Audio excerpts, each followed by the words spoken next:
Hello, friends, and you thought we were done with the Missing Manatee. I have a treat for you.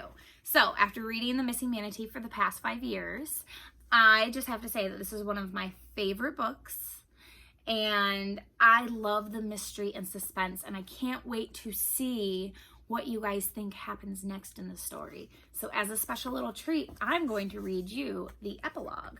There is a quiz that follows. It's only 4 questions. It's only 4 questions. Not a problem. Let's see how accurately you can answer these. The epilogue. Here is the paper I handed to my English teacher.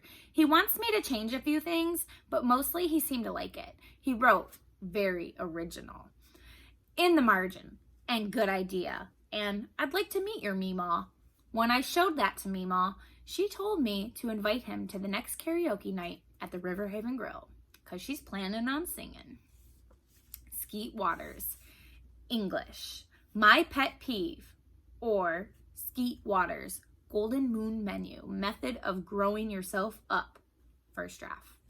My pet peeve is the way grown-ups always ask kids, what do you want to be when you grow up?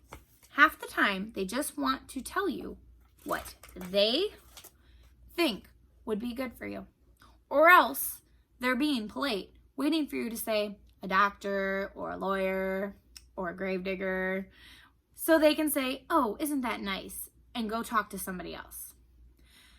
But saying what job you'll have doesn't tell anything about who you'll be. I mean, isn't it more important to know what kind of gravedigger you would be?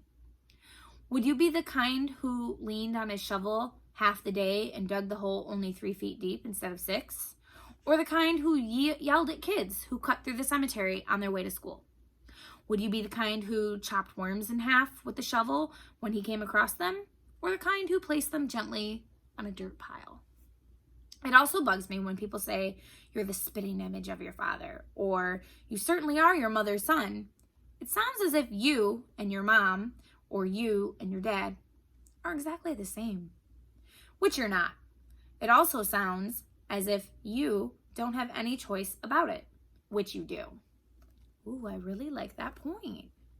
From now on, people who ask me what I want to be when I grow up had better be ready to hear about the Skeet Waters Golden Moon Menu, Method of Growing Yourself Up. The way it works is this.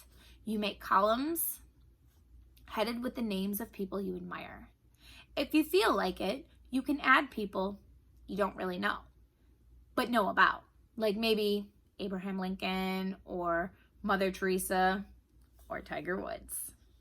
You can even put in characters from books or movies, as long as the characters seem real to you. Animals are okay too.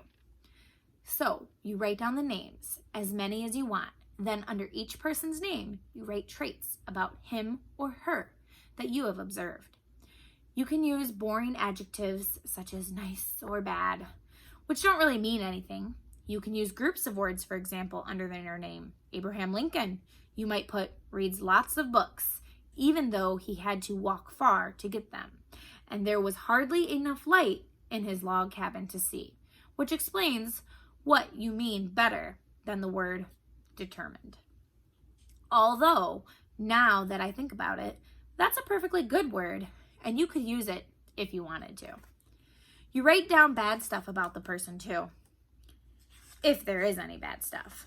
So you have your columns with people's names at the top and characteristics about them under their names. Put together the columns that represent the great menu of life. It's sort of like the menu at the Golden Moon Chinese restaurant, which is right here in Chattahoochee Springs. Your plate, when it's full, represents the person you want to be someday. It's a combination plate. You get to pick the things you want and skip the things you don't want. At the Golden Moon, you can only pick one thing from each column. But since this is real life, you get to pick out as many as you want. If you don't want anything squirmy on your plate, it's up to you. You are the customer, and the customer is boss. Ooh, he didn't say booze. Here's how I would do it, just as an example. 2 people I admire are my Meemaw and a guy named Dirty Dan. Meemaw now, there's somebody I hope to be like when I grow up. So I would choose a lot of traits from her column to put on my plate. She has what she'd probably call a talent for happiness. She is funny and honest and a real good singer. Dirty Dan, well, he's a great fisherman, which I also plan to be someday. There's a lot of other good things about him that I would choose, like he's brave and patient. And he tries real hard to take care of his son, who has something wrong with his brain and needs somebody to watch out for him. His son is a person I admire too, along with his dog, because they're always together, and that's one of the good things about them, the way they're loyal to each other and happy doing dumb stuff together.